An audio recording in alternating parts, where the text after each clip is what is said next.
Nice to have you along. First tonight, it is the story of a lover scorned. 2 years into his presidency, almost exactly, and the love affair between the White House press corps and President Biden is over. The press corps got their feelings hurt, maybe even felt a little disrespected, perhaps taken advantage of, and the breakup now plays out every day during the White House briefing. We're being pulled. Have a great weekend.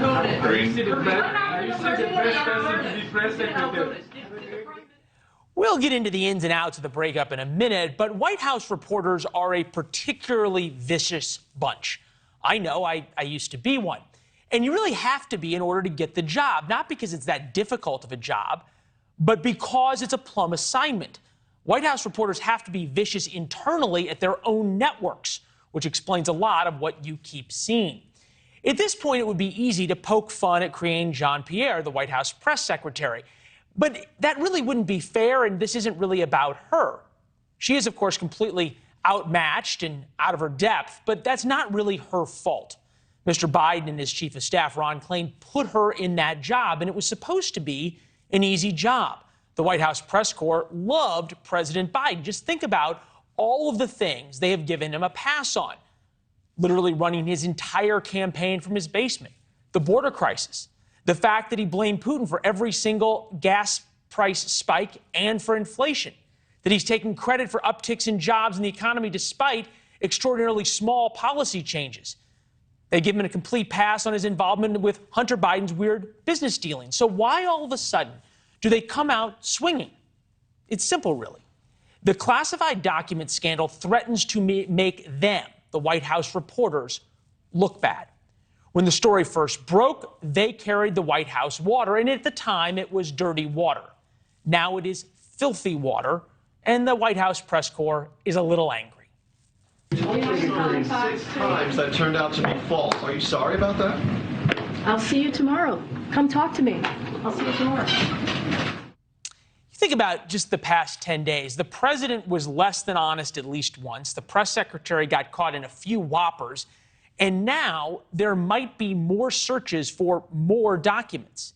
At least twice today, the president refused to answer questions from the White House pool. That's the group of reporters allowed access to the Oval Office and small events who shout questions at the president. Here is NBC's Peter Alexander caught on a hot mic complaining that Mr. Biden didn't answer his question about a special counsel. Thank you. I looked him straight in the eye and said it. He looked me back and didn't say a word. Will you commit to speak to the special counsel? He looked at me, didn't say a word. No. When you heard those voices saying thank you, that's the wranglers. They work for the White House communications department. They're press aides who try to move the pool out. And you could hear Peter not very happy. That's an NBC reporter complaining about the president. So why is all this happening? Well, these reporters all got famous by being vipers inside their own network. FaceTime is the only way you keep that cush job and flights on Air Force One. Thus, the absurd charade of each network reporter asking ostensibly the same question. Did you or did you not know about the additional findings? I already. There are more searches underway to find out if there's anything else there. Are you being directed by someone to not be forthcoming on this issue? Why shouldn't Americans be upset about documents found in a garage? Last week, you were pretty insistent that you believed that the president's attorneys did the right thing. Do you still believe that? It's not that they're deaf or mean. They just need airtime. Just to the right of the podium is a line of cameras that look back at the reporters. So each network reporter wants a shot and the soundbite of them asking the press secretary some hard-hitting question. There's absolutely no way they could allow the question of some other reporter in their story or script. All this explains what you are seeing, but it doesn't explain the reason for the breakup between President Biden and the press corps. Why on this story, a few classified documents from his time as VP, did the White House press corps collectively decide the gloves came off? Niall Stanage is here, White House columnist for our partners at The Hill.